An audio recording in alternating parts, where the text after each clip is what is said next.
Hello, all. Welcome to One Pitch Catch.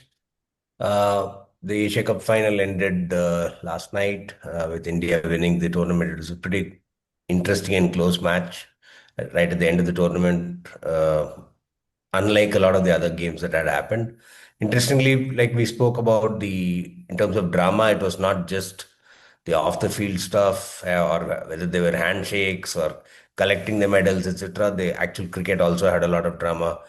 Pakistan went from 113 for one and they lost like 9 wickets for 33 runs, basically became all out before they could finish the 20 overs. India, on the other hand, was reduced to 20 for 3 in just the first 4 overs. That obviously did make it tough. So it seems like both teams had their chances, but they couldn't quite close it out. Ganesh, what did you see?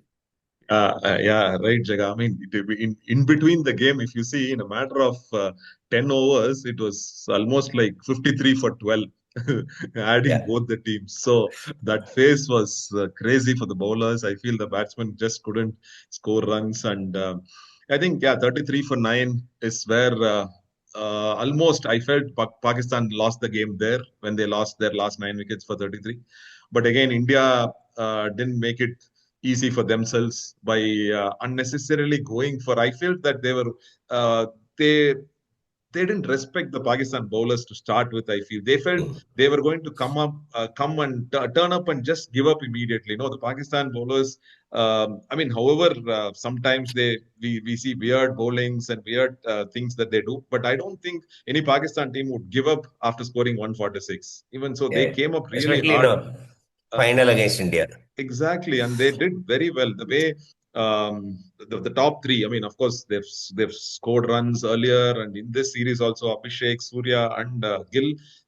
I felt they were taking too much of an aggressive approach to and finish off. Like, I mean, I felt they were looking to finish Mm. off the game in 14, 15 overs. No, that was not the need. Yeah.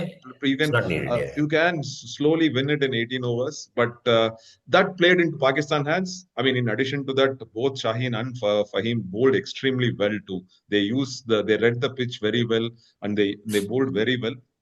And but again, a cool head from Tilak, Samson, and a little bit from Yeah, Shivam Dube definitely. towards the end. In between, it was baffling batting the way India was playing out dots and all those things. But Pakistan and their strategy, their captaincy, especially Salman's captaincy, also played into India's hands. I feel when In terms of the bowling selections. Saim Ayub was bowling so well, he was not given the fourth over, and Abrar and Sayyum Ayub were completely tangling with leg spin and off spin. They were struggling to even. I mean, there were a lot of one-run, two-run overs in between. Yeah, yeah, So that was, but suddenly Sayyum Ayub was stopped from not bowling his fourth over, and Abrar was changed ends where he gave up. He correct. gave Yeah, even 10 plus runs in an over. right. So I think the captaincy was also found wanting from Salman yesterday. I felt And uh, Mohammad Nawaz didn't bowl what? He bowled 1 over or something like yeah, that, right? Mohammad Nawaz. I mean, that's a very curious case, Mohammad Nawaz is because just before the tournament, Mike Hessen, the coach, said that he is probably the best spinner in the world and things like that. Something on those lines he said are exactly the same thing. But finally, he ends up bowling 1 over in a final. No, I don't think a best spinner in the world. I mean, he can argue that the India had a lineup of 6 or 7 left-handers coming. No, if you are the best spinner in the world, left-handers, Yeah. right-handers don't should not matter, right? So uh, that really was baffling to me the way Mohammad Nawaz was handled all over throughout the series has been. Yeah, Yeah, he's correct. not Yeah. bowled much, and especially in the final yesterday. And in fact, if he was the best spinner in the world, when Abhishek Sharma is dismissed immediately, there was Gill and Surya Kumar batting. You could have Yeah, you had brought two him there, right-handers, right? two right-handers. So that time also they didn't bring him. So that's a little baffling. And Harris Rauf had a very off day yesterday. Yeah. Scoring, I mean, giving away those runs to India in every over he Yeah. bowled. One 17 run over and then finally the 13 run over. So he Yeah, pretty much so made a big difference there. yes, I think Harris Rauf made the big difference. And I But think, I mean, the game got too close in the end, Jaga. That if Pakistan had batted those last five, even in spite yeah, of being absolutely. Yeah. 33 for 9, if they had batted those 5 overs and gotten some 7 or 8 runs extra, it would have been much more interesting. Probably India Yeah, I mean, would have had to accelerate you, 1 over you earlier. got all out. You got all out in the first ball of the 20th over, right? All you Yeah. needed to do was to last those next. five balls, one streaky boundary here and there, that would have been around 6 or 7 runs extra. That could have, I don't know if it necessarily would have, but it could have been may not a bit may of a not have difference. changed the thing. Probably India would have had to hit one more six to get Yeah, there. correct. That's Yeah. all. But still, it would have been much more interesting, I feel. But all said and done, this final was definitely worthy of a tournament of this Yeah. stature. I mean, aside the easy games that we had in the initial phases, of course, now India has played two nail-biting games in a row. Yeah, exactly. It's just not what was happening earlier. It almost felt like they were taking it deep, Dhoni style, and then because they knew that they had the cushion of Rinku and Aksar to come in. So in that sense, it was, yes, the top order could have done better. Like you said, they were going unnecessarily at the ball. But I think they were able to take it late, and you had Rinku coming in and basically scoring the first ball he received in the tournament and scores the winning runs off it. So overall, yeah, that's good. What about the after-match stuff around the winners' medals and trophies and things like that? Like the Indian team basically made an announcement, or rather, the presenter made an announcement that Indian team will not be collecting their trophies, and then you had the a mock trophy being held up by the team and things like that. So you're not going to do handshakes. You're not going to collect the trophy from the. I mean, that Motion guy McVeigh. has, yeah, he has a position. Probably could have respected that position. That doesn't necessarily mean you agree with their political views. But interestingly enough, it's not like only the Indian players were the only ones that were involved with Pakistani players, right? They were commentators as well. So, what do you see there? I don't know. I mean, see, I mean, people. I mean, Salman Agha in his interview has said that in fact Surya Kumar Yadav shook hands with him behind the scenes, even during the press meets and all those Yeah. things. All those things he has said, and they Pakistan obviously claimed that India are disrespecting cricket and all those things. But I am not sure with the geopolitical situation that's going on. There is somewhere I read that the team is not shaking hands not because somebody told them to, but they by themselves don't want to. But I am not able to believe that. But whatever it is, I mean, it has to be consistent. I feel if they are not shaking hands with the players, I don't I was find it extremely confusing to see Wasim Akram and Ravi Shastri sitting shoulder to shoulder and discussing and happily talking everything. I mean, with Sanjana Ganesan being the anchor there.